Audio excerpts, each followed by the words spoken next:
คนมื้อนี้ละนางก็ได้มาวัดคือเก่าก็เลยพามาเบิ่งว่า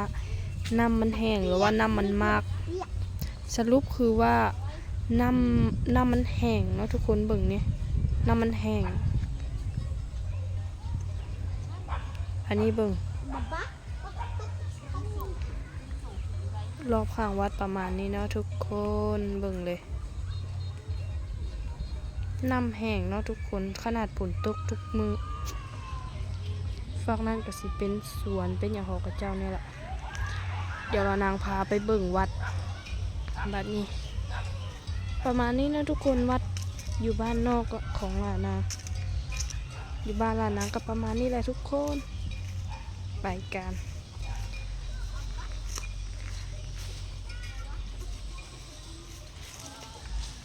มาวัดคือเก่าทุกคนมื้อนี้กะมื้อ15 ค่ำ